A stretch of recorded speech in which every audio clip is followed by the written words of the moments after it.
policies. If we indefinitely paused every time the federal government told us they were about to change their mind, we would never move forward in any of these automation projects. Obviously, we have to manage the federal environment. They're a significant player and a funder of the system, but I think I'd like to concur.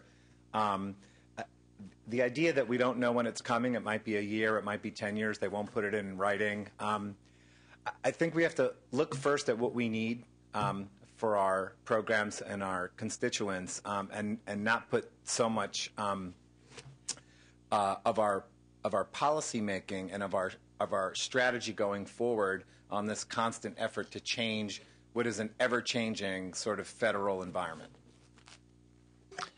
Thank you, Mr. Mecca. Any other public comment? I think Senator Alquist.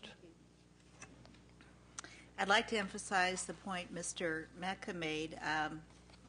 I remember back in '97, in my first year in the Assembly, I blew the whistle on the statewide automated child support system, which was costing the state a huge amount of money and not providing the resources for children that were needed. And it's a difficult situation here now because I know we have great leadership and that we will keep apprised of what the feds are doing. I also know that it's important not just to be doing something that could end up being out of compliance and then costing the state millions of dollars. So I appreciate the department's philosophy on how to approach this. And it also means, though, of course, that when the feds actually step up and create the guidelines, that it's going to create great impetus at the state level to do something probably in a short amount of time. So at the same time, it's good to kind of know what direction you believe our state should be headed in, so that when the guidelines come down, whenever that is, we'll be ready to spring into action. Thank you.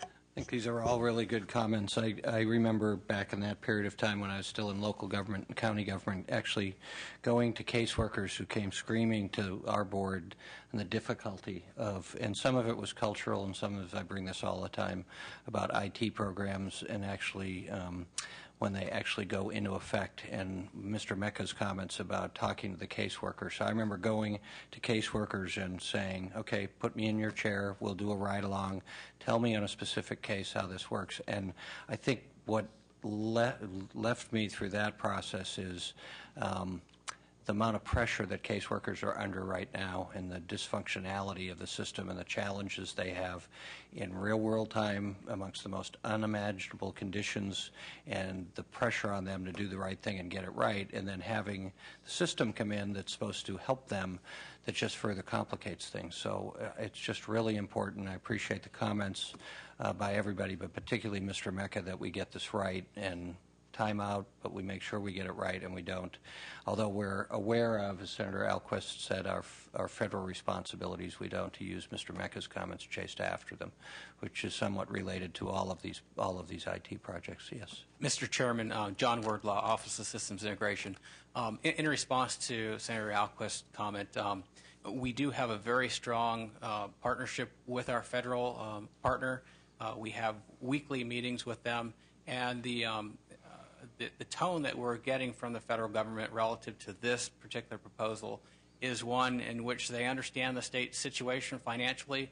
At the federal level, they're also having some grave concerns fiscally, and they think it is prudent at this point to take a pause, and we will continue to have, I believe, a strong relationship with them to ensure that we're lining up with whatever the new federal model looks like in the future. They're also indicating that first and foremost, California needs to look at what the business needs are for California, not so much on the federal model, but what does California need? Well said. So the recommendation is to approve the proposed suspension and adopt trailer bill language regarding the department's report back on next steps and implementation and the planning for the state and county's needs, along with the comments about federal integration, and then the trailer bill language is described at page 31, and we'll add that we'll change that technical ask from the Department of Finance for the dates from January 1st to January 10th. Very high maintenance Department of Finance. So with that, is there any dissent? All right. Then that's 2-0. When Senator Emerson, we will ask him if he adds on to that one. That will take us to issue number 2. This is the Los Angeles Eligibility Automated Determination, Evaluation, and Reporting, or LEADER Replacement System. And this is on pages 32 and 33 of the staff report.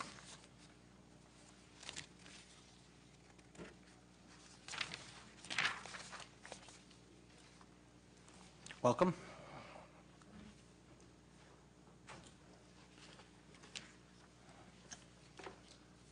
Mr. Chair, Charlie Metzger with the Department of Social Services. Just a couple remarks before I turn it over to my OSI partners to talk a little bit more specifically about the questions in the agenda. But I think you heard earlier, I think, from our director and also from the previous testimony that given our fiscal situation, we are proposing an indefinite suspension of the LRS system. And not that we have any specific challenge or concern with that project per se, just simply because of the fiscal circumstances and our interest in protecting our most vulnerable children and families. This seems sort of the lesser of two evils. We recognize that we have invested a small amount of money in development and procurement activities to this point. But we also know that we're going to have downstream expenses to the, in excess of $300 million over the next 4 years. Additionally, we have learned from our federal overseers that they are requesting from us a long-range plan for our statewide automated welfare system, and that they are halting all approval of development documents and change documents until we submit that long-range plan.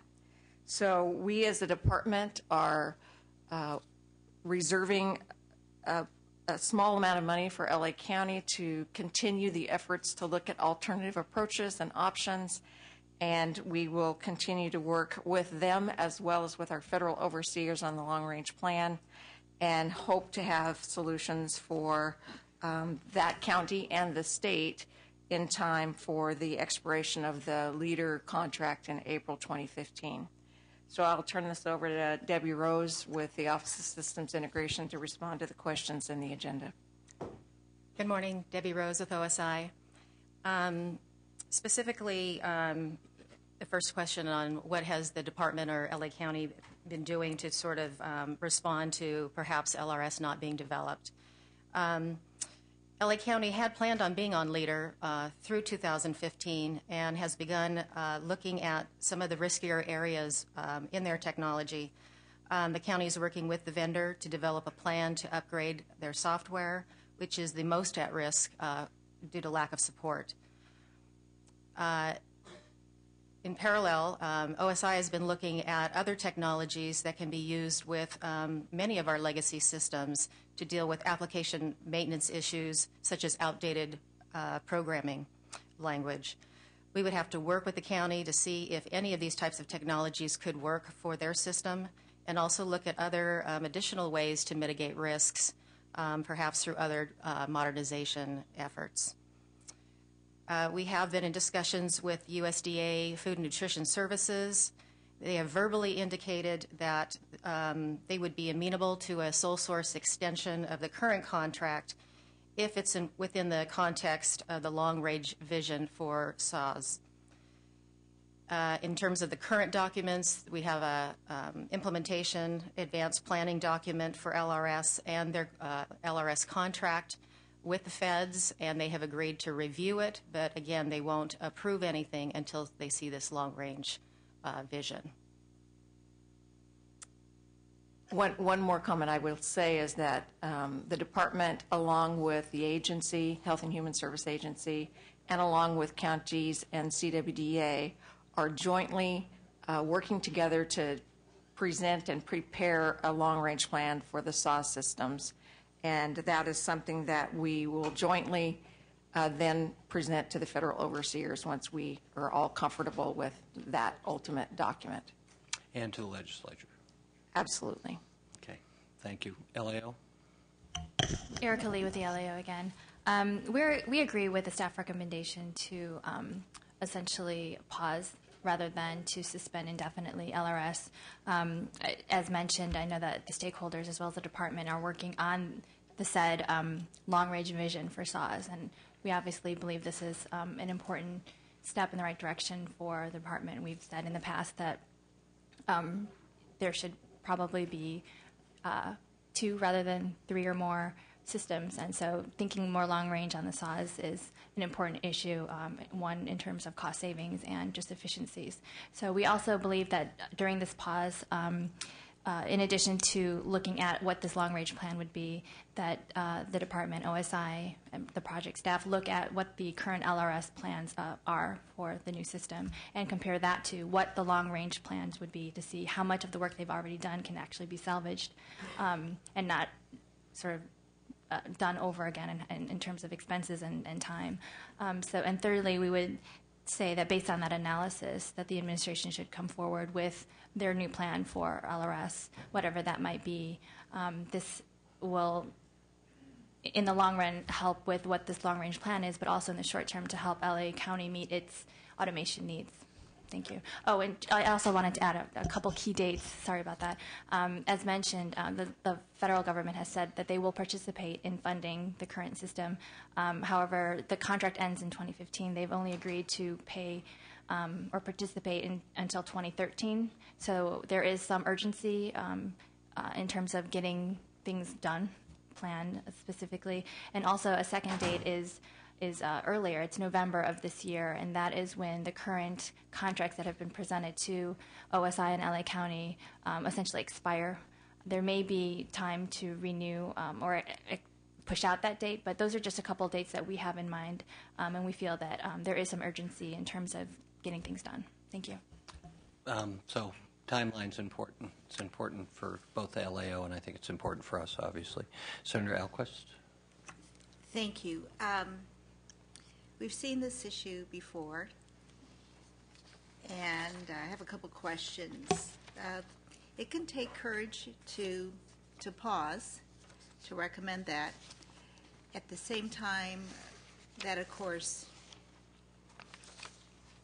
makes obvious the question of where $5.8 million has been spent, $2.3 million of that general fund dollars on planning. How did we get so far along before deciding to pause, and what should be done differently in the future?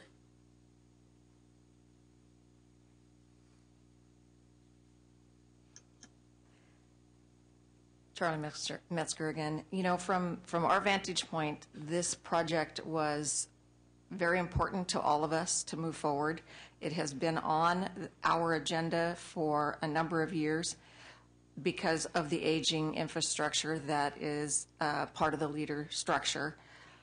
I don't think any of us contemplated that we would be in the deepest recession that our history has ever seen in almost a century. And I think that many of us thought that the recovery would be faster than it has been. So given the circumstances and given that further cuts to programs that serve families and children didn't seem to be appropriate, this seemed to be the least,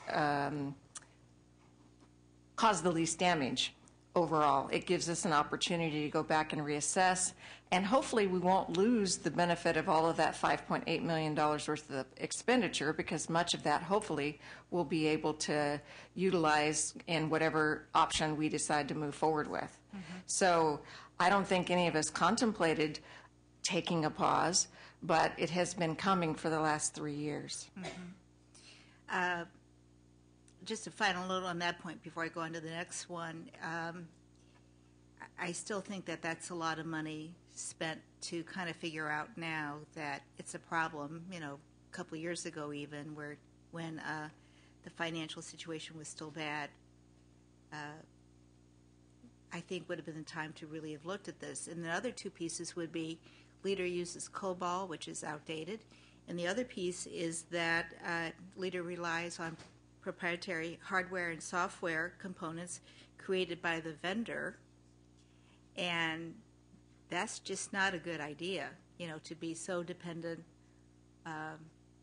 and to have that probably that kind of contractual arrangement. So I really hope that you will look at this as a learning experience and figure out how we can figure things out before we spend quite so much money, and also that we're using new technology and that we're not using proprietary software and hardware, which always puts the state in a real box and costs us a huge amount of dollars. Thank you.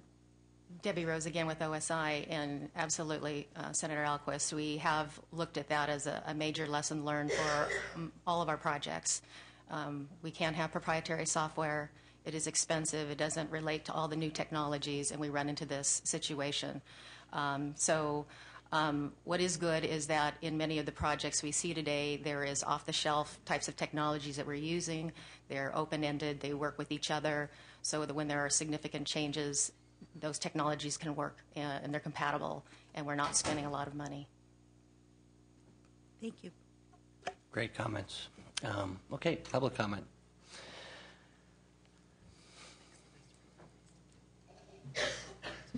Hello, Chairman. Mike Sylvester, Assistant Director, DPSS in LA County. I'm here on behalf of our Board of Supervisors. We do support the staff recommendation, and we would like to just emphasize some of the risks and costs associated with an indefinite suspension. LA County system is rather large. It is a COBOL system, Senator Alquist, as you mentioned, which has a lot of intertwined code, and problems that are found in one part of the system are not always identified in others, resulting in errors and distributions to our participants, and inefficiencies from one year to the next. And the longer we run the system, the greater level of inefficiencies that we encounter. In fact, to put them in a scale, when we did quarterly reporting, it took us 10 times as much resource and costing and 3 times as long to implement it. So something that should have cost roughly $800,000 cost $8 million. Something that should have taken 6 months took 18 months to implement. That's the kind of thing that we encounter every time a legislative change is made in our program when we try to implement it under the system. It's not something that's bearable over year to year. It's not a no cost or no impact to the county to continue to push this out. We have over 16,000 users on the system that are affected. Their caseloads are unbelievable, unimaginable right now. They need more automation, and we're handcuffed. The system issues $3 billion in benefits annually. That breaks down to over $8 million a day, over $60 million a week. So these outages do cost our participants who are receiving these benefits. We partner very closely with OSI and with CDSS on this system from the very beginning. We've included advocates, we've included our workers, all the way through the development of the requirements and also the negotiation of the contract. We have a negotiated contract. Our procurement is done. It's the paperwork's with the state and with the feds for consideration. This is not something that's still ongoing other than implementing. There's been, as you mentioned, almost $6 million spent, almost 6 years of time spent in this. This is the right system, and I think if you asked OSI, they'd tell you this is the right system for LA County. We look forward to continuing to partner on this, and I do stress that we need to do more than just assess options or analyze what's on the table. We need to actually implement the system this year. Thank you very much. Thank you, Mr. Sylvester. Mr. Mecca?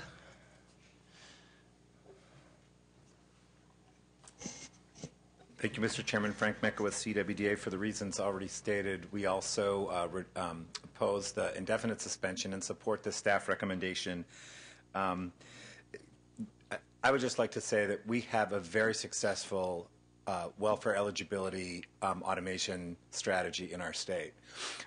We have one of the most successful automation projects in the state's history based on the foundation of the current approach.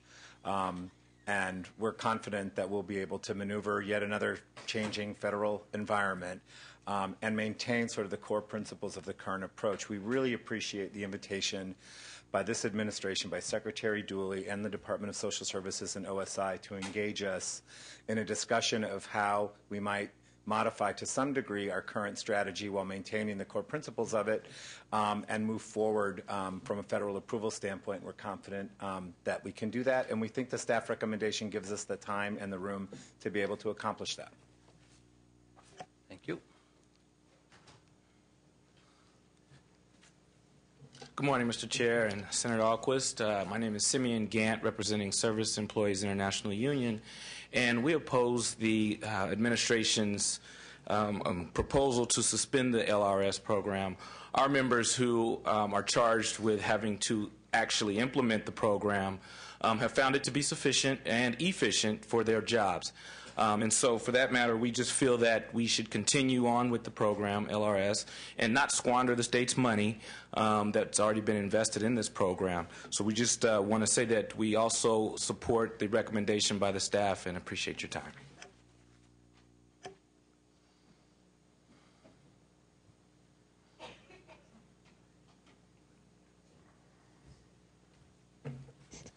Mr. Chair, members of the committee, Jolena Vorse with the Urban Counties Caucus. We are also opposed to the indefinite suspension.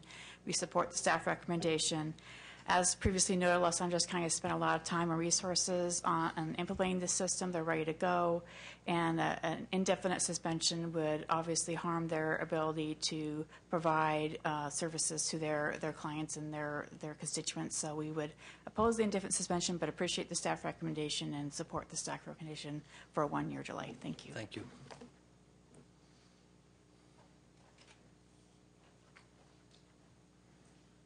Kelly Brooks on behalf of the California State Association of Counties. I would associate myself with the previous speakers.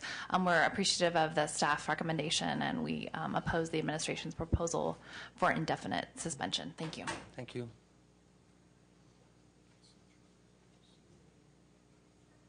Good morning. My name is Kevin Esner. I'm with the Coalition for California Welfare Rights Organizations. I'm not going to be different. I'm going to support the staff recommendation, oppose the administration. I want to also publicly compliment LA County, who involved advocates in the process, and note that the state has not involved us, and we would like to be involved in this process because we represent the consumers of the program, and we think we should be involved in it. Thank you very much. Thank you. Appreciate that. So the motion, the recommendation is to sweep the unspent current year funds as outlined on page 33 of the staff report and delay the LRS project with savings of approximately $13 million. Is there any dissent? Any comments? This is for, yes, it's not a specified timeline, but it's a delay, and we have asked the department to come back with a timeline consistent with what the LAO has suggested. We okay? Okay, so the record will show that's 3-0. Yeah, we're going to go back to issue number 1.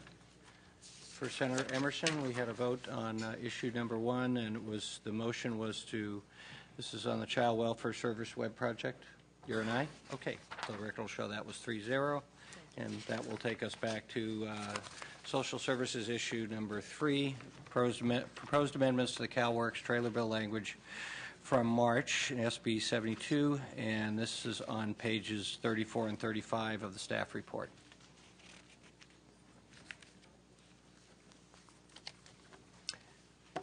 And the recommendation and the motion would be to approve the proposed trailer bill language subject to technical changes that may arise in drafting but are consistent with the proposed policy changes and clarification. Obviously, we will hold that for action until we've heard from the department, the LAO, and the public.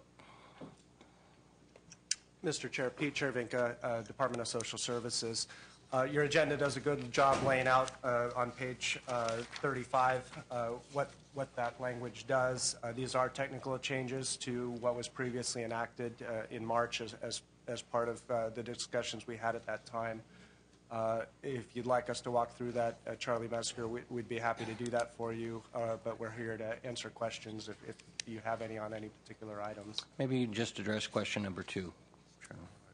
Okay, Charlie Metzger with the department. In terms of the trailer bill language and a number of the changes that are there, Many of them were items that that we had talked and during the negotiations, and I think we all agreed that we would clean up later. This particular item, I think each of us sort of had our own impression of what we thought it meant, and so as we convened the stakeholders, including the advocate community and the counties, we recognized that we just made the presumption that we were going to make a change from 60 to 48, and that the existing processes and mechanisms that govern those two clocks, or since you have a federal clock that's 60 and then our clock in California would be 48, that they would remain the same. And so as we negotiated with the community and as we looked at this particular issue, there were two interpretations of the language, and so we felt like we needed to clarify that change. Today, with the 60 and 60 clock and the fact that California has implemented this program for a lot of years now, anyone who comes in from outside of the state automatically just receives the number of months they've received from out of the state to begin their clock. And then they move forward in our state to finish their clock. So with the change to the 48-month clock, we made the presumption that as they come in, as long as they were in before on aid federally after January 1 of 1998, that their months would just automatically transition into California. As we discussed with the legislative staff, there was sort of an alternative interpretation, and that was that you would compare the two and subtract the difference, and then folks would get a little bit more time, seemingly. And as we talked to the community and the counties, we realized that basically there's just one clock. It is the clock of the number of months that you've received either in California or in another state from January 1, 1998 forward. And to actually move to a different approach where you compare two clocks, we would then have to go back and look at all of the time that we've placed in our automated systems and peel out the federal months from the state months, which we haven't done before because we had no need to do that. And so and we all presumed we were just going to do the same thing, but with just a shorter clock, or at least that was our presumption. So, so we presumed that this would just be a technical cleanup, and it turns out that maybe it is or isn't. And so in order to avoid manual reviews, in order to avoid additional automation changes and an additional clock and the complexities that would bring along with it, we essentially agreed with the community as well as with the counties that we would just maintain existing practice. And so this trailer bill language does that. Thank you. LAO, anything? Todd Plan with the Analyst's Office. We're okay with the trailer bill changes. Okay. Any comments from the committee? Public comment? The Mike and Frank show. Thank you, Mr. Chair. Mike Carroll with the Western Center on Law and Poverty. You know, Ms. Metzger accurately describes, I believe, the complexities that are entailed in making the change that, you know, was bargained for in the March budget discussions. And it's one of those examples among many that we're seeing after SB 72 has been implemented, in which we're asking counties to do an awful lot of lifting to get to implement the law. And the truth is that this little change will hurt those 200 or so families that probably would have benefited from the change that you did in March. So it's hard to see this as anything but a takeaway. And while it's a small one, and we're not asking the committee to overturn it, we're not saying don't support the trailer bill language, we do think that there are other examples like this that we're seeing in the program. Certainly the 5, 10, 15 cuts are going to have a very disparate impact on non-needy caretakers, for example. I don't know that we really fully evaluated that or took into account the fiscal implications for that change.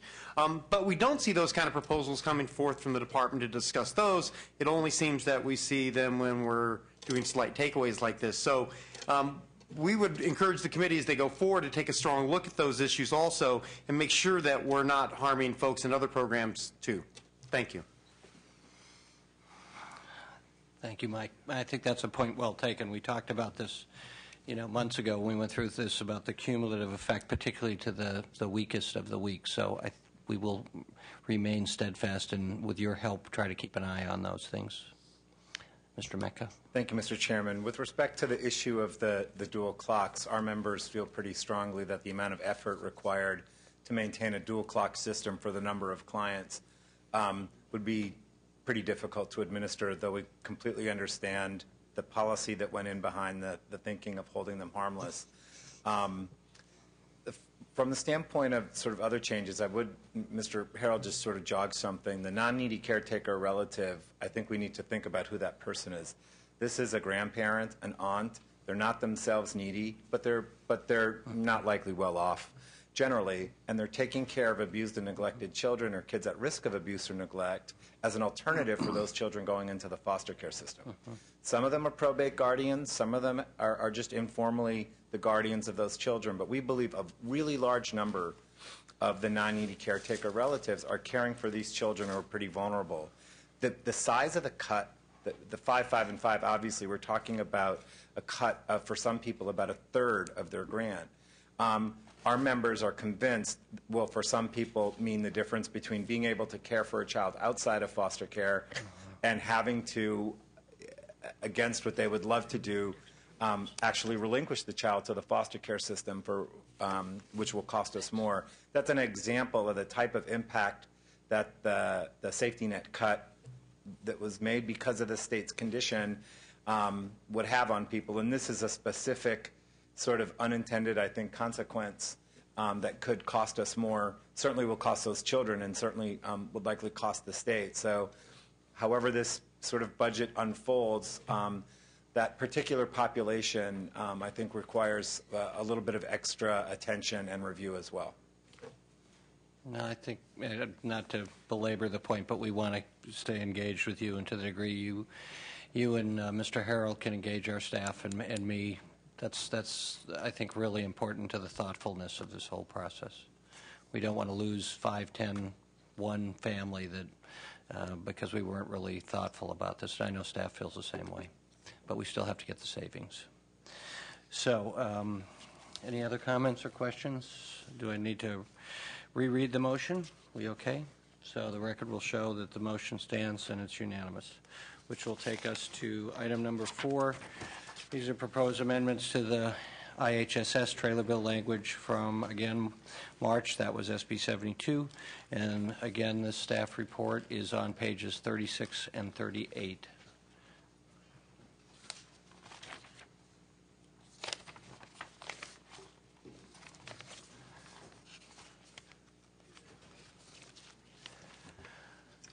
Go ahead. Mr. Chair, members, Pete Chervinka again. Similar to the last item, we're happy to walk through the individual 3 components of the trailer bill that was requested. Yesterday in the Assembly, we had a look at the similar staff recommendation on items of trailer bill language. We have no concerns with items 1 through 4 in the staff recommendation. We did with 2. Sorry, I apologize. They're structured slightly differently. They are. Yeah. So there are 4 recommendations. Do you want to make comments specifically? You go ahead, walk through. This is Eileen Carroll with the Department of Social Services. The issues that Pete is describing are on page 37, the staff recommendations for item 1 relating to the across-the-board reduction, adding intent language. Item 3 as it related to the medical certification, doing a clarification of the prior language that was in there. And then item 4 we agree with also, which related to the WPCS and repealing that language so that if you're in WPCS and IHSS is reduced, you can get your hours restored under WPCS, which is a federal health, home and community-based waiver. The issue for us is item 2, which is the county pre-approval process for any across-the-board reduction. Okay. Legislative analyst, do you have anything? Thank you, Mr. Chair. Ginny Bello with the Analyst's Office. In general, we have no concerns here with the staff's recommended amendments to the administration's proposed trailer bill language. On the issue highlighted in number 2 on the pre-approval process, given some of the complexities involved in that issue and the fact that the department has brought up sort of federal approval of it, you may want to wish to give yourself a little more time there to work through the details. Thank you. Any questions or comments? Public comment? And if you need the mobile mic, we can bring that to you. Sergeant Ken.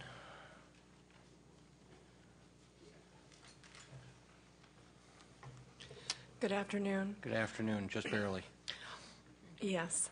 I am Charlene Payne, speaking on behalf of the Sonoma County Workers Benefit Council, a delegate body representing over 3,000 domestic, in-home care, and other workers in Sonoma County. We demand that the state reverse the misguided medical requirements for in-home supportive services recipients passed in March, eliminate the punitive criminalizing legislation from 2009, and fully fund the IHSS program for the elderly, blind, disabled, and pay living wages to the care workers.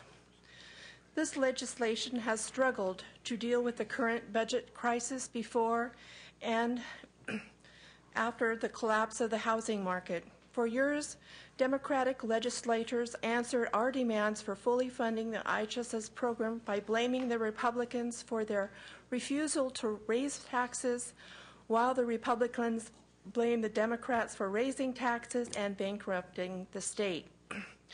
During this ping-pong game with your responsibilities and our lives, each budget session, legislators find new and more sophisticated ways to deny the poor, elderly, and disabled persons this care.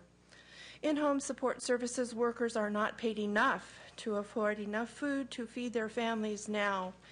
It takes earning over $25 per hour to feed a family of 4 in Sonoma County. Cutting hours and wages to minimum for IHSS care workers would mean they make about 1/3 of that. Workers will literally starve and go without medical care. One of our members reported that she and her husband sold their wedding rings last month to pay the rent. Our workers feel more and more desperate. While the wealthiest corporations and individuals in the state enjoy the lion's share of the $41 billion in tax breaks, according to the August 26th San Francisco Chronicle. Since working people pay and provide the largest share of their income on taxes, it is any wonder our income went down 4% last year, while those making over $200,000 a year saw their income spike 18%. By simply eliminating those tax breaks, which is not a tax hike, leaving California with a budget surplus rivaling our current deficit, this would provide the funds to double IHS's worker wages statewide, rescind our all punitive restrictions, and fund the much-needed life-saving programs that this government has cut. Prioritize the needs of the residents of California over profits for the wealthy. Fully fund IHSS and pay living wages to the workers. Thank you. Thank you. Thanks, Sean. Hi, my name is Benita Munoz. I have been a caregiver for 21 years in Sonoma County. My son, Tobin, he was born with cerebral palsy, and over the last 5 years, IHS workers have suffered attacks, attempt to cut wages, 2, cuts in hours, 3, legislation that treats us like criminals, 4, restrictions on who can receive care. And at the same time, there are $41 million in tax breaks. Mostly it benefits the wealthy. The Senate should take the first step in reversing this trend and save this program that saves California money. Vote to fully fund IHSS workers. Vote to pay IHSS workers living wages. Get rid of all the laws that treat us like criminals. Remove all the new restrictions to receiving care. Find the money to do all of this. This is by cutting corporate tax breaks. And I have a petition here that I'd like to give to y'all.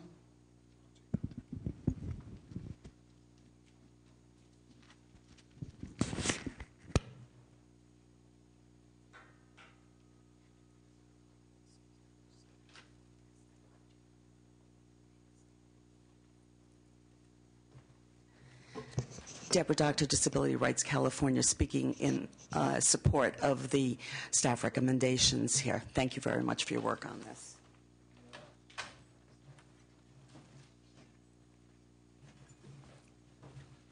Kevin Asdan, Coalition California Welfare Rights Organizations, in support of staff recommendation. Thank you.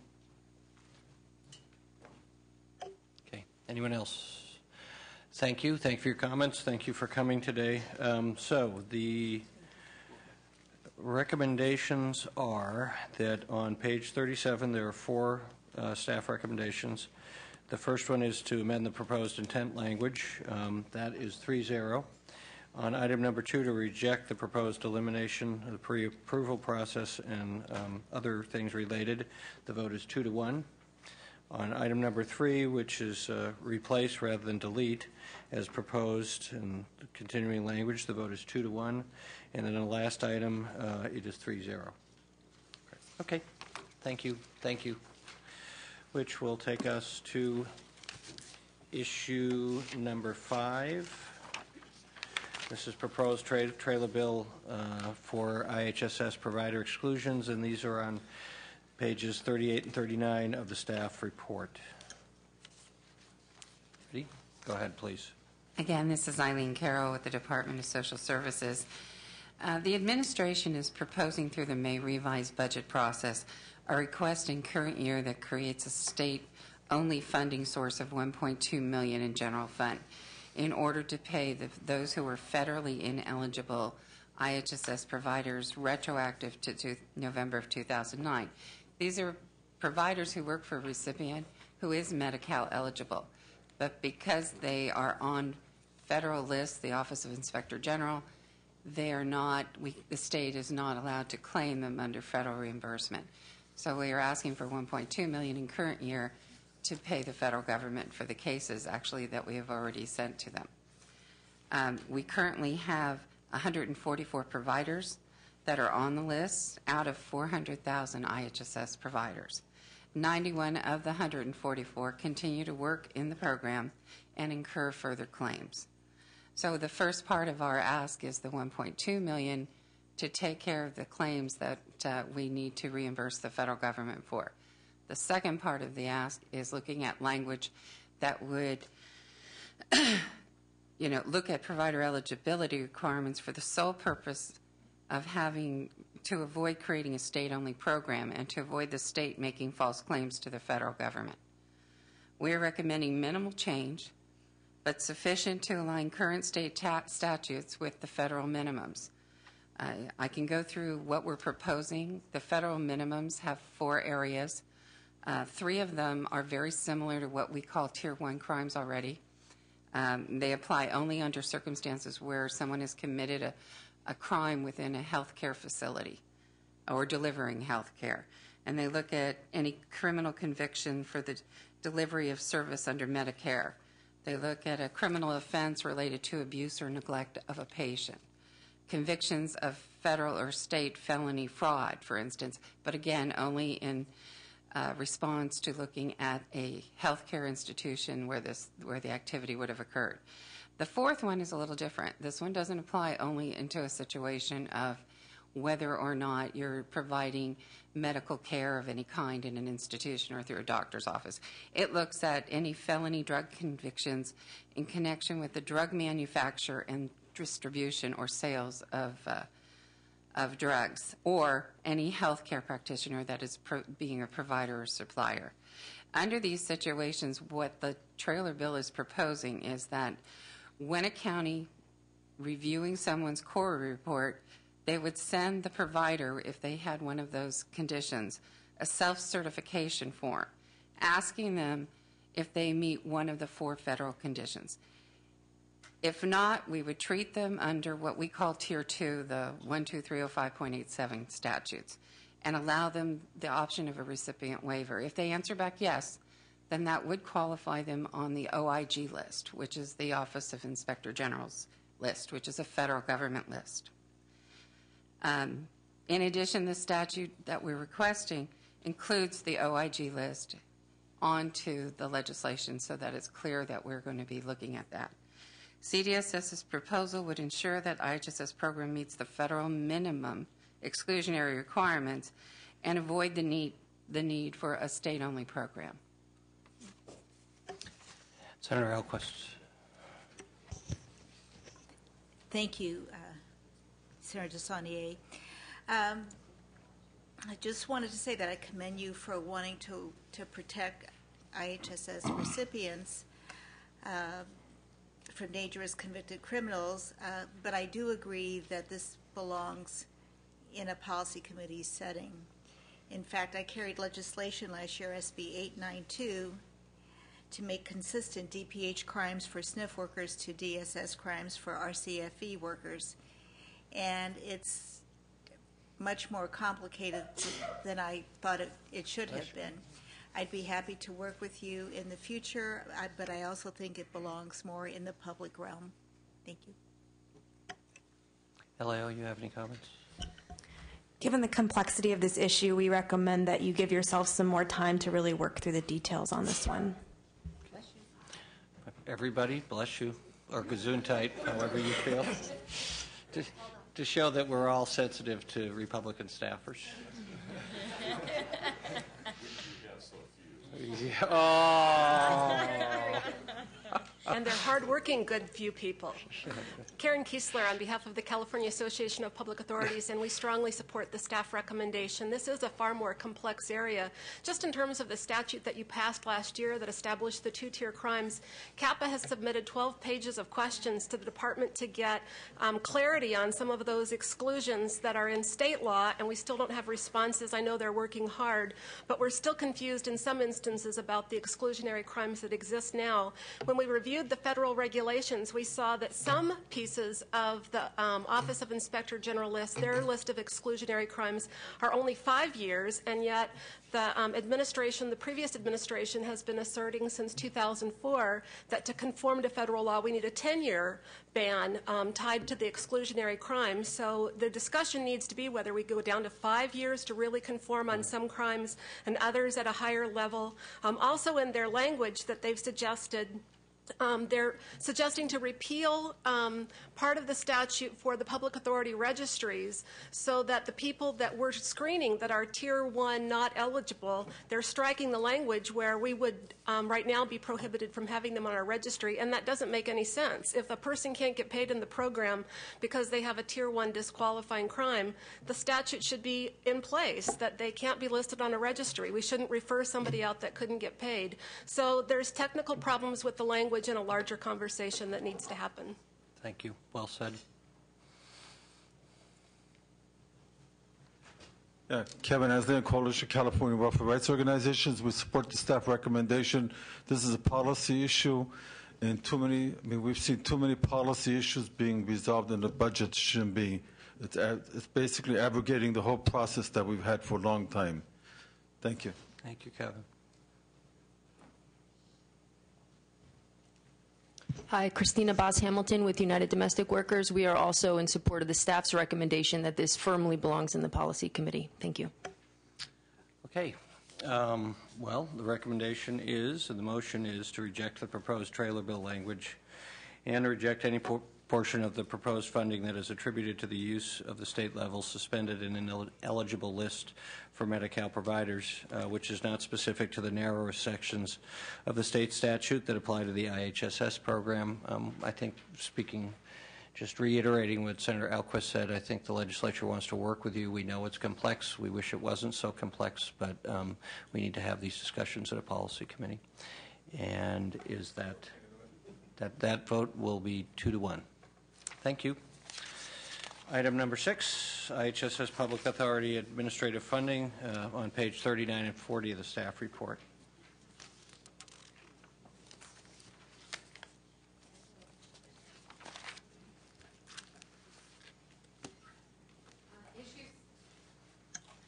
Issue 6 relates to the public authorities and the May revision figures that were submitted that reduced their budget based on the current formula that is being used. The reduction, we understand, having talked with the public authorities and a lot of other people, we're completely aware of their concerns, and we understand the potential impacts that could follow. The committee is asking some difficult questions to determine what would happen if a public authority had to close as a result of funding.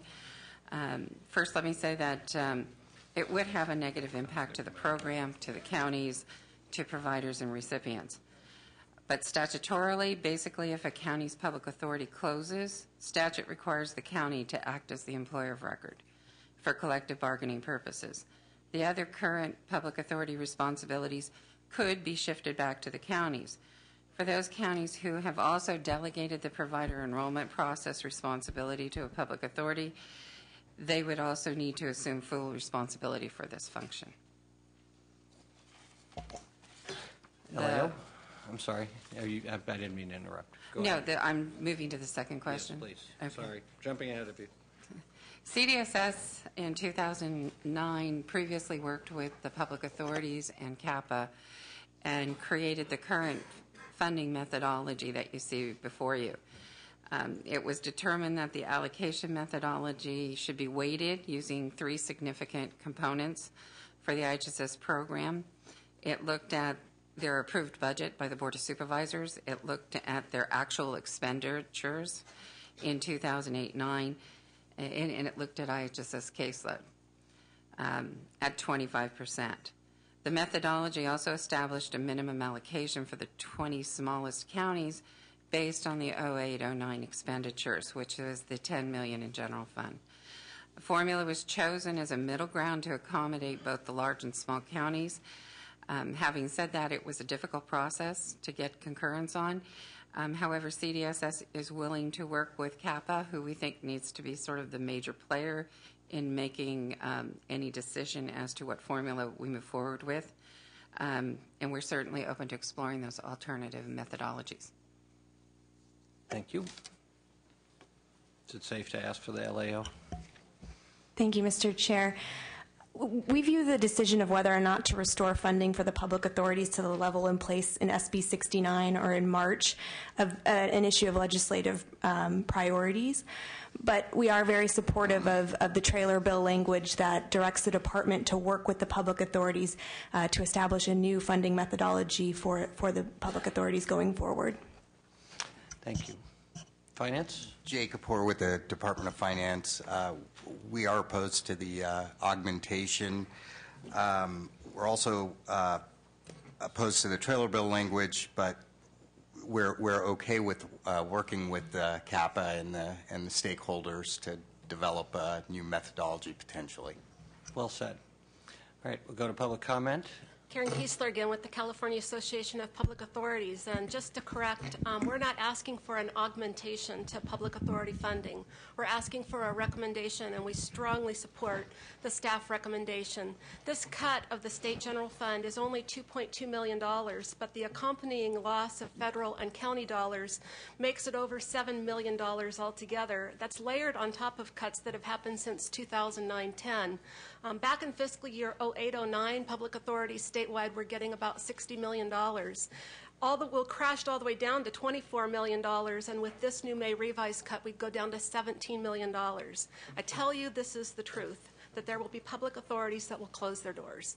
There are 13 public authorities that would have less than $100,000 to run their whole organization, another 15 that are under $200,000 to do everything. We have public authorities that will not be in a position to continue to pay their rent, pay the telephone bills, and provide for the minimal staff, and we've seen huge cutbacks. Public authority staffs have done the same thing that counties and the state have done, which is to furlough and to fire and to lay people off. The consequences, as Ms. Carroll said, could be that the county would be deemed as the employer of record for purposes of collective bargaining, but it's not at all clear what would happen whether our collective bargaining agreements with the unions would just be taken over by the counties, and I would suspect that they would resist doing so because the statute does not provide the same level of state and federal financial participation when the county acts as the employer as when a public authority acts as the employer. So clearly counties would get fewer dollars from the federal government, fewer dollars from the state government. We don't just think that it would be a portable contract over to the counties. We see that there would be enormous labor unrest in the public authorities that do have to shut down, and for those that would be able to make it just barely, we'll see much longer delays in provider enrollment and being able to do linkages for people through the public authority registries. Training for providers and consumers will be wiped out. This is devastating. It's only a $2.2 million restoration, not an augmentation, and we ask for your support. Thank you. Next comment? There you are. There I am. Hi. Greg Thompson, Executive Director of the LA County Public Authority and formal social worker. Thank you very much for this opportunity to speak to your committee. Ms. Kiesler very eloquently laid out all the details, the financial numbers and things. I'd like to redirect you back to the human costs that we're talking about here. As being a social worker in a hospital and working in healthcare for the past 34 years, I have to remind you that we're talking about human lives here. And for me, this act on the public authority is just a continuation of an attempt to balance the budget on the backs of people living with disabilities and seniors. The IHSS program was created as a safety net program, and if you're in need of long-term care insurance or long-term care, for instance, it's actually the only game in town. And until we start thinking progressively about that, a lot of people who now currently have financial means could find themselves on IHSS.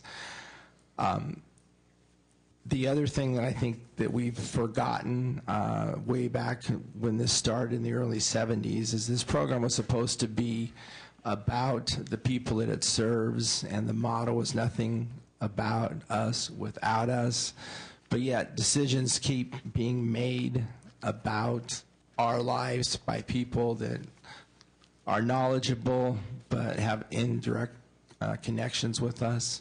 It started with the whole fraud campaign last year, where it was an obvious effort to destroy the program's recommendation. And in a recent stakeholder meeting, and we are now using the term integrity efforts, it was loud and clear that everybody there from the consumer side was enraged that they were not included in this process. And public authorities are probably one of the last mechanisms for the actual IHSS recipients to have a voice in this process.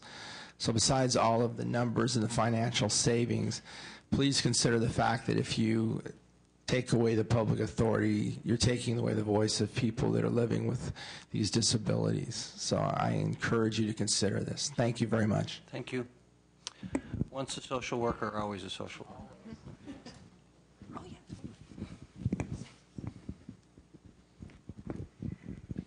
And just to facilitate public comment, if others of you in line, you come up and use the podium and use these two seats as well. Good morning, or is it afternoon? My name is Lilibeth Navarro from Los Angeles, and I'm also on the Public Authority as a board member. I'm director also of an independent living center serving the disabled in central LA, communities actively living independent and free. I used to be on IHSS, on Medi-Cal, SSI, and had subsidized housing. But now I pay out of pocket for all that since I got fully employed in 2001. These social service programs work, and they work even better when we, people with disabilities, have direct input and say in the way they are funded and managed to achieve the very reasons that they were put in place. These last few years have been extremely frightening for me and my brothers and sisters with disabilities. We have been made to feel like voodoo dolls, relentlessly riddled with pins and needles, like cruel reductions to SSI, I think 4 times already, IHSS, Medi-Cal, adult daycare, cuts to public authorities, and all the essential programs that keep us alive but barely surviving. We are here to ask you to lessen these painful needles, particularly today, the threats to the funding of IHSS and the public authorities, which comprise really the key to independent living. With the public authority, we have accomplished much in Los Angeles. We keep disabled people away from expensive institutions. We have an established worker registry, effective worker backup registries, consumer trainings, and working with the unions, we have increased worker salaries, provided them with health care and benefits. The way public authorities are funded, there is a delicate balance between IHSS consumers and workers. The unions that represent workers, however, have more money and resources for community organizing, and that's perfectly fine. But we disabled continue to need the funding for public authorities, for IHSS consumers, to preserve the balance of power, because the disabled community is essentially poor and barely surviving. To yank the public authority is to step on us disabled even farther. Please do not cut out funding for the IHSS public authorities. Remove this painful needle from our battered community. With IHSS, it should not be about the formula that they use on us. It should not be a question of whether the IHSS caseload grows or decreases. It should instead be about how much IHSS consumers are empowered. Thank you. Thank you, and we appreciate your comments. We appreciate the stories of clients. The recommendation is to reject the proposal, has support from the chair. So if we can focus our comments, we appreciate it, so we can facilitate our hearing. And when we'll start here. Whoever sat down first. Am I not on? You're good. Oh, thank you. I'm the executive director of the Nevada Sierra Regional IHSS Public Authority, serving Nevada, Sierra, and Plumas counties. Disability and age bring lots of things, including sometimes a need for personal assistance services. What doesn't come with age and disability are employer skills, unless one already has them. The IHSS program makes hours available, paid hours, to hire someone, but doesn't make the program work. That's the role of the public authorities.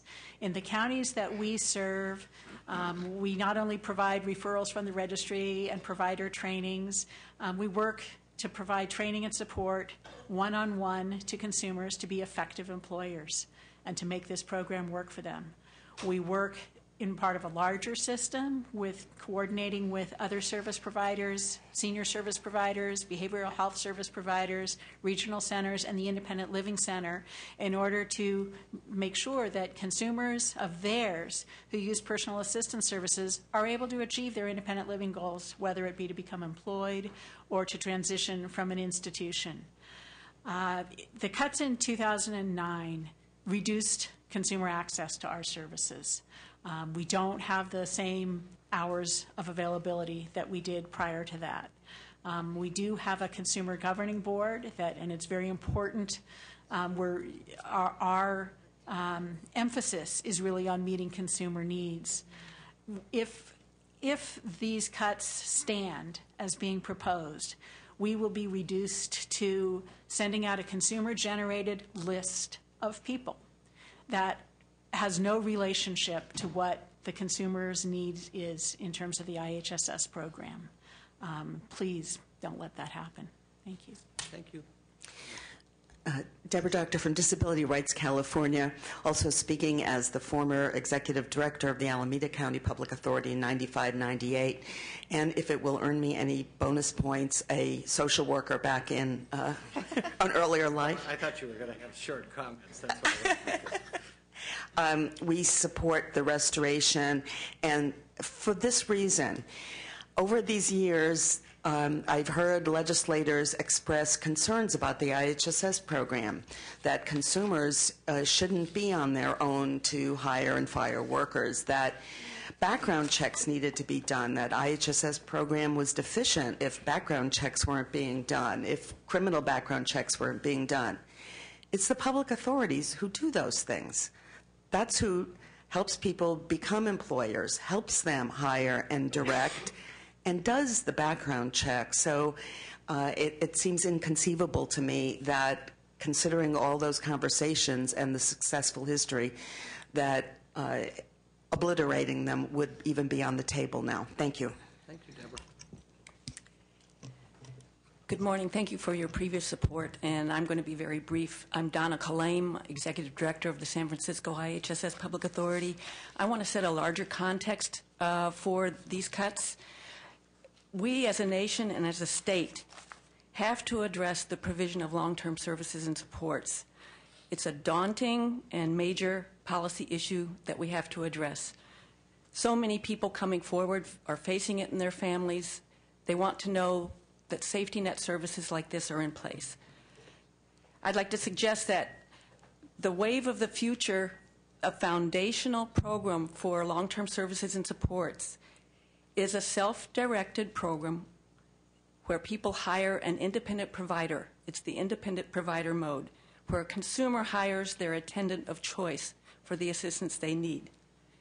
And what is this? This is IHSS. We're being followed nationally as a trend for how to provide home and community-based services, keep people engaged in the community, living independently. So it's a shame that this is being dismantled. My second suggestion, and I think it was supported by some previous testimony, significant improvements only started to happen in IHSS as it was formed in 1973 with the institution of public authorities in the mid-1990s, when they were permissive and then made mandatory in the early 2003. It's the consumer input. It's the balance, as Lilibeth said, between worker and consumer interests that generate creative, innovative, cost-effective ideas through the public authorities. So we must keep them in place to maintain what we have and to keep innovations that will keep building on and improving this program into the future. I consider the public authority sort of like an onion, where there's a core where without a certain level of wages and benefits for a stable workforce, you can't layer on other quality improvements. But you've heard some: emergency services, consumer peer mentor programs, trainings, and so on. With the potential loss of public authorities, you're going to lose the consumer voice. It's being totally eroded. My final observation is that you sitting here, and with IHSS being such a prime part of budget discussions, you're aware of the name of the program, but I think many, many people in the state do not really understand how unique, significant IHSS is in the United States. And we forget that. On a personal level, I'm to be sworn in to a federal healthcare reform panel in the next couple of months, the Personal Care Attendants Workforce Advisory Panel. I intend to share my 16 years of experience as the Executive Director of the San Francisco IHSS Public Authority. It will be a terrible irony if the positives that I expect to share are done in the context of where the IHSS program is being dismantled here in California. Thank you. Hi, my name is Bud Sale, sitting down below here. I work at the IHSS Public Authority in San Diego County. We do things like home visits to the most vulnerable consumers. We train providers. So we have a 60-hour training for providers, which allows them to really understand and go out to the homes of some of those more grumpy elderly folks, grumpy people with disabilities like me who've been around for 40 years experiencing disability. And I'll tell you, I was on IHSS when it first started, and I'm thankful to be off of that program now. But it was a program that allowed me to go through school and to really do what I was able to do and accomplish the things that I have, and I'm very grateful for the program. And there's so many people on the program now, and it's really about folks with low incomes that desperately need the services. And as Donna just said, public authorities have really helped to stabilize the program, and it's just been devastating to watch public authorities go from an administrative rate of over $60 million, and now we're looking at the possibility of 17, and it will absolutely devastate us. And ultimately, it doesn't just devastate public authorities, it really devastates consumers and providers that are dealing with disability every day and trying to live independently in the community. And I just hate to see over and over again IHSS being attacked when it saved this state so many millions of dollars in comparison to where folks would be if they were in a facility. And we all know people want to live in the community, and IHSS does an outstanding job of that. We're looking at enhancing, looking at long-term care integration and some other things down the path. But right now, IHSS is doing a great job, and it's done so for a long time. So I just want to say, I think, try to come up with analogies. And the one that came to me yesterday is that we have this idea that we need to save in some way. And so we have this critically integrated program that layers on with IHSS. Finally, we have public authorities here. So we say, we have this problem with roads. They keep getting dirty. So instead of cleaning them, I think we want to tear them down. And so what I'm saying is, let's fix this. Let's make it happen. Let's not tear this down. So we really need $2.2 million in the scope of things. It's not a tremendous amount of money, and that's going to help us to continue doing what we're doing. And as I said, we've already experienced devastating cuts, so please don't allow us to be cut any further. Appreciate your comments. Hi, Christina Boss Hamilton with United Domestic Workers. In light of the legislature's goal to pass a budget by June 15th, we do support the staff's recommendation to restore public authority administrative funding to the level passed by the legislature in March.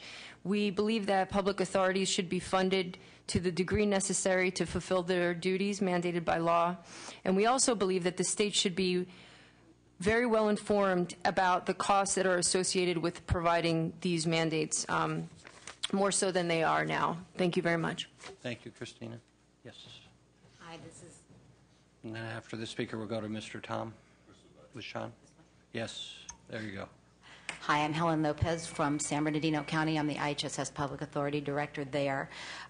First of all, I want to say thank you to Eileen Carroll and her department for engaging in conversation with us over the last week after the May Revise came out.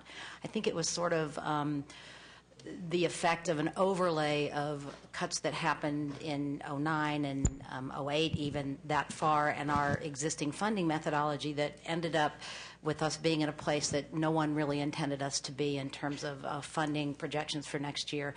So I want to thank everybody for engaging with our executive director and having this conversation that resulted in the staff recommendation, which I obviously support. I also want to say that I'm an occupational therapist, not a social worker, so we have different perspectives within the public authorities. We're not just all social workers. We're a large county. Our public authority will not disappear in all likelihood, but it will have devastating effects. Our training program, which I'm very proud of, will be decimated. We won't really be able to do any training other than giving folks a list of community college classes they can attend, and good luck with that on $9.50 an hour. And our registry program will probably end up being kind of an e-program where we match in a computer program and just send out lists and don't really have any personal touch to whether this is a good provider for you or a bad provider or whether they're even available anymore. Really will be decimating. So I encourage you to go with the staff recommendation and appreciate your thoughts on that. Thank you. Mr. Tom. Jeff Tom, California Council of the Blind. We associate ourselves with the testimony of the previous witnesses. We support the staff recommendation. It is quite clear that the proposed cuts would have devastating impacts on IHSS recipients, including blind and visually impaired recipients. It is equally clear that the services which these public authorities would not be able to perform would have adverse impacts on the physical integrity of the program and thus on the interests of taxpayers. For these reasons, we support the staff recommendation. Thank you very much. Thank you, Mr. Tom. Spoken like someone with experience. Yes. Good afternoon, Senators. My name is Tristan Brown with the California United Home Care Workers Union. California United Home Care Workers Union serves approximately 17,000 in-home care providers that serve about 20,000 recipients across 25 counties in California, many of which are in the group that you heard from Ms. Kiesler and the CAPA, of which might be facing closures. So we'd like to simply echo the comments you've heard and request that you maintain the public authorities at the higher funding limits. Thank you. Thank you, Tristan. Kelly Brooks on behalf of the California State Association of Counties and the County Welfare Directors Association. We support the staff recommendation. I would just say that the potential closure of public authorities raises a whole host of legal and liability issues for counties that we're currently exploring with county councils. And I just would sort of put a placeholder out there for the discussions about developing the methodology. Counties want to be involved in addition to the public authorities, since it's our members who make the decision about whether or not to create the public authority in the first place. Thank you. Thank you, Kelly. My name is Raymond Castro, and I live in San Luis Obispo County, and I'm a registered voter, and I use the IHSS program with other people. So if you could find a way to make the cut, we'll appreciate it. Thank you. Thank you, Ramon. Yes, sir. My name is Stephen Sherman. I live in Rio Grande, California. I'm a member of People First of San Luis Obispo. And unlike Mr. Castro, I do not use IHSS, but I know of other people that do. They are my friends. And, you know, having this money cut from the IHSS funding would really hurt them really badly. So I'm just asking you, do not. Thank you. Thank you, Mr. Sherman. Mr. Chair, members, Robert Harris on behalf of Service and, pardon me, I know I can speak, SEIU, Service Employees International Union, and our 280,000 long-term care members. Public authorities do three critical things. The registries, the training of workers and providers, and backup registries. Cutting the amount that you would do that would hurt those services means that the program begins to become dysfunctional, and for that reason, we support the restoration of the staff's recommendation. Thank you, Mr. Harris. Joanna Vorse of the Urban Counties Caucus. We're also opposed to the governor's May revision to make the significant cut to public authorities. We do support the staff recommendation. We would note that it could have a significant impact on counties if we do become the employer record, as previously noted, and that would, if that does happen, it would be a direct cost shift to counties. And so for that reason, we oppose the May revision proposal. Thank you. Thank you. Casey Young with AARP. We'd just like to add our voice to support the staff recommendation. This is an important infrastructure for home and community-based services. That infrastructure is fraying badly, and I don't think the intent was to destroy it here or have significant impact, but it really makes a lot of sense to look back at the formula and redo it so it makes sense and these entities can continue and do the functions they need to do. Thank you. Frank Mecca, CWDA, in support of the staff recommended restoration. Thank you. Kevin Aslan, Coalition California Welfare Rights Organization, in support of staff recommendation. Thank you. Thank you. Okay. Is there anyone else? Thank you for all your comments. Agree with them. So the motion is to reject the proposed reduction and to adopt the trailer bill language. Is there any? The motion will be, as of right now, 1-to-1 with the chair supporting the motion and Senator Emerson opposed to it. And we'll bring that back at the appropriate time to get Senator Alquist's position, which will take us to issue number 7, which is county administration and the district attorney funded, and this item is on pages 41 and 42. And just to remind people, we have 2 more issues. The next issue is obviously number 8, and then we're going to go back to the item that was pulled from vote only, which is item number 10 on the vote only calendar. Okay. Issue number 7 looks at the IHSS County Administration reduction, and that was due to caseload decline, and it proposes a total of $12.6 million for the county administration reduction, which is $5.2 million in general fund dollars. Thank you. LAO, do you have anything to add? Thank you, Mr. Chair. Again, similar to the public authority restoration, you could just consider that we view this as an issue of legislative priorities. Public comment. Mr. Chair, if I will. Oh, sure. Finance. Good afternoon. Carlos Quant, Department of Finance. The administration is opposed to the augmentation funding for the county administration, and we're also opposed to the removal of funding for the district attorney activities, as they're a critical component of the IHSS program integrity efforts. Thank you.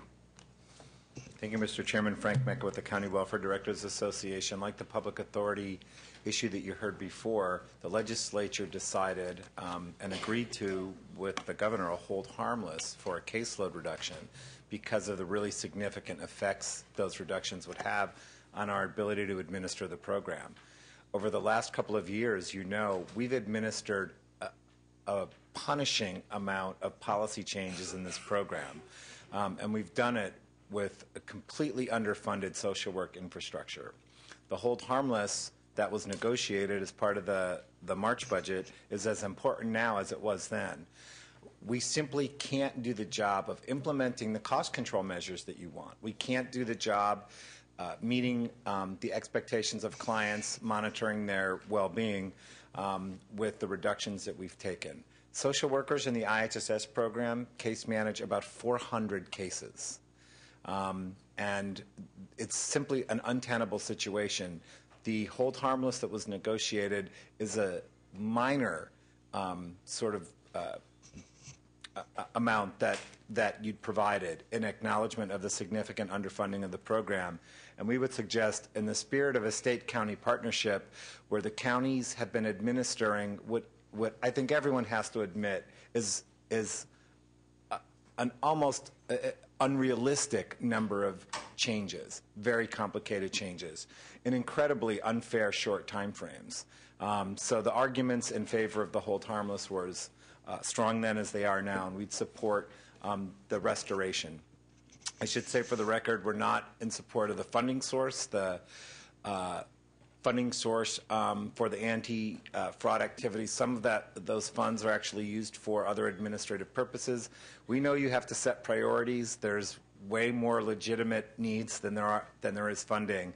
But we would like to work with you about trying to fund the core aspects of IHSS program administration, and we certainly appreciate the restoration that's part of the staff recommendation, and thank you for it.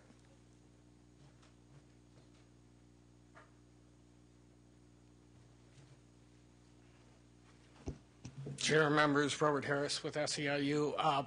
Here on behalf of my colleague Tia Orr, who works with the social workers who work for Mr. Mecca's clients, and we totally support the restoration, the funding for that our workers are really overburdened and overworked, and they're doing the best they can to make this situation work, and any more cuts in funding is going to drive the caseloads up beyond where they're able to function. Thank you.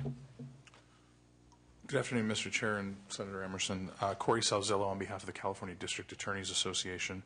I would just like to point out that the public and the providers and I think society expects DAs to play a significant role in ensuring program integrity with not only IHSS but CalWORK, CalFresh, all the public benefits.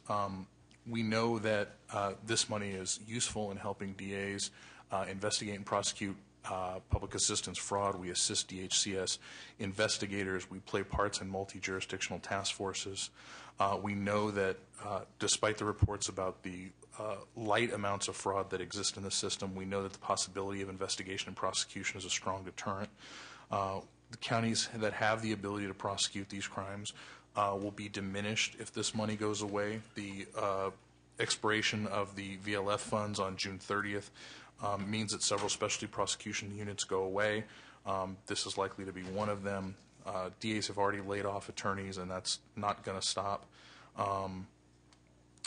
There have been reports of lower numbers of fraud in the system than others have alleged, although we know that a lot of that fraud is very hard to detect, and it will surely be harder if the money goes away. So we thank you for your consideration and continuing the availability of the $10 million. Thank you. Karen Kiesler on behalf of two of my other clients, the San Bernardino Public Employees Association and the San Luis Obispo County Employees Association, in favor of the restoration.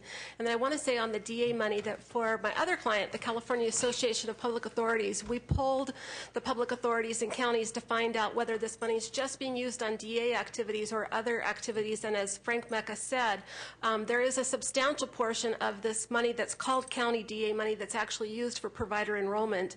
In fiscal year 09-10, we got, I think it's around $10 million, and then in 10-11, about a third of the first year's money on provider enrollment. Every single dime that is associated with provider enrollment, we need. We see about a third turnover of providers in this program a year, and we really need the money to keep the providers enrolled. Right, Christina, maybe I misunderstood. So the funding for the DAs, you're saying you're using for other purposes? It was allowed in the law. Contra Costa, for example, uses part of the money that's called... We don't want to follow them as a... Los Angeles and many counties. Riverside. The counties all had to submit plans to the State Department on how they were going to use this county plan / county DA money. They had that option, and so there is a significant portion that's used for provider enrollment and other activities outside of the DA's office. And it's outside of enforcement of fraud as well. Correct. That's correct. Okay. Deborah Dodd from Disability Rights California. I want to speak in favor of the restoration to the counties, but not at the expense of the provider enrollment money.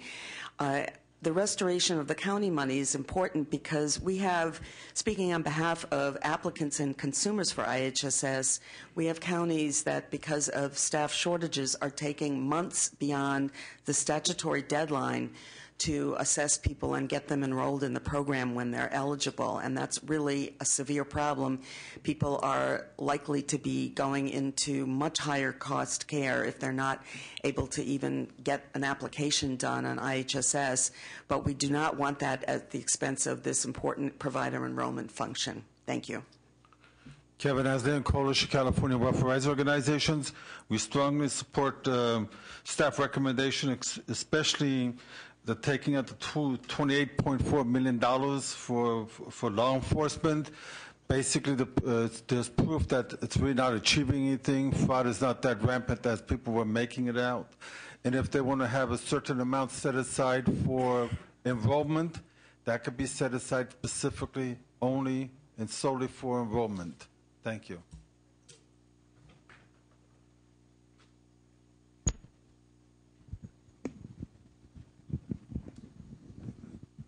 Hi, Greg Thompson again from the LA County Public Authority.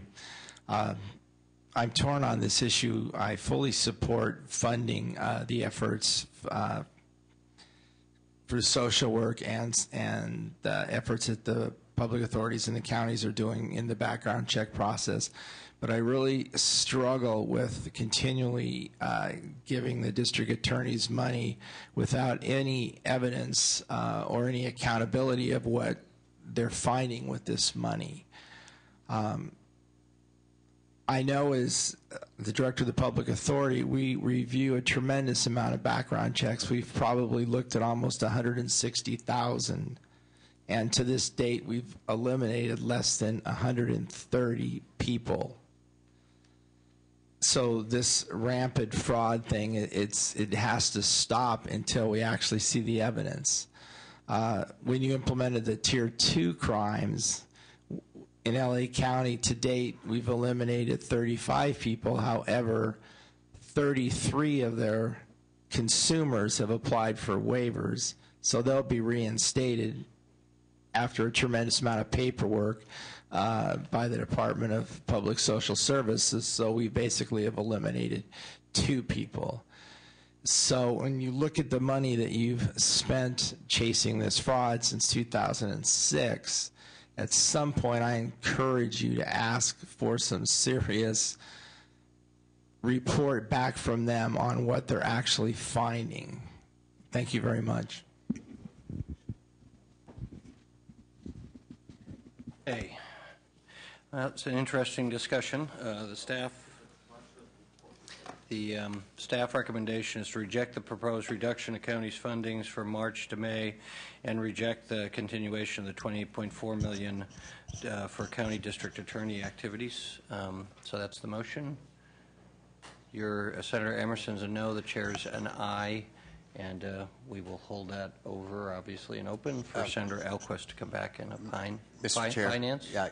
Just deleting the funding. I just wanted to point out that deleting the funding for the district attorney activities won't provide savings, because the corresponding program integrity savings would also be reduced. Thank you. Appreciate that. That will take us to issue number 8 in the Department of Social Services. This proposed rate increase for foster families, adoptive parents, and guardians of former foster youth. This is on page 42 and 44.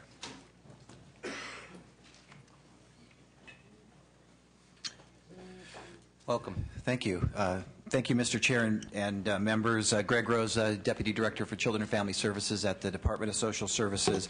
What you have before you is the administration's proposal to resolve a 2007 lawsuit with the California Foster Parent Association v. Wagner. The agenda does a really good job of providing background and a comprehensive summary.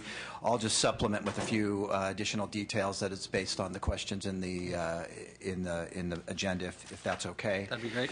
So there was a summary in the summary judgment. The court found that the state's foster care rate, that foster homes were inadequately were inadequately funded based on the enumerated costs in the Child Welfare Act. It required us to submit an implementation plan to the court by April 8th. We've since done that, and the agenda does talk about a court date that's actually in front of tomorrow as well. In the plan was based on a study that we did, that we contracted with UC Berkeley and UC Davis to do. They looked at a number of the enumerated costs in the Child Welfare Act and matched them up with the consumer expenditure. The Consumer Expenditure Survey, and they provided us with a number of options to look at, some regional options and some statewide options. Ultimately, the administration selected a statewide option, which on average raises rates some 31%. It includes an annual cost of living increase as well. This proposal, as the agenda also points out, modifies the link between the basic foster family home rate and rates for AAP, kin gap, and non-related legal guardians. Specifically, families that make permanent arrangements and commitments to children after July 1 would be subject to the new rates, and the current caseload would stay in the current rate structure that exists now for them, with annual cost of living increases as well. In addition, this proposal seeks to eliminate the state supplemental clothing allowance, and that's based on the fact that the current rate methodology takes clothing into consideration, and it updates the cost for that. And finally, I would just say that we think that this proposal continues the longstanding policy in the state to incentivize permanency while balancing our need to be fiscally prudent. And so I'm here to answer any other questions you may have. Thank you.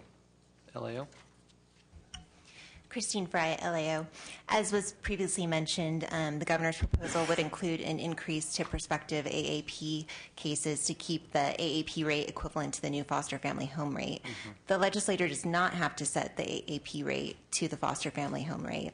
And in the past, we've actually recommended that the legislature cap the AAP rate at a level below the foster family home rate to acknowledge adoptive parents' financial responsibilities. Other states have already done this. At this time, we're recommending that you consider delaying implementation of the AAP rate increase portion, that's about $2.8 million general fund, and move this over to the policy committee to provide additional time to consider the policy implications of this. Okay. Is there any public comment? Finance, you reaching for that magical button? Yeah. Robert Kay, Department of Finance. We just wanted to comment on the LAO's proposal. We haven't had a chance to look over it, and so we're still reviewing that. And we have no issues with the staff recommendation to work with the committee and staff members before we finalize trailer bill. This is the process towards a Okay. All right. Any questions? Just a comment. I agree with the LAO, but I'm going to support you on this one. Okay. I don't want to try to explain what it was just explained to me by Jennifer about delinking and linking, because I'll lose you all, but I will trust her. No, the missing link will become evident. So the recommendation is to approve the requested resources and adopt the administration's trailer bill language, and also direct the administration to provide the information requested on page 43 of the staff report. And that's 2-0. And again, we'll leave that open to have Senator Alquist come back, which will bring us to the, we have one more. We pulled item number 10 from the vote only calendar. And that is on page 21 of the staff report.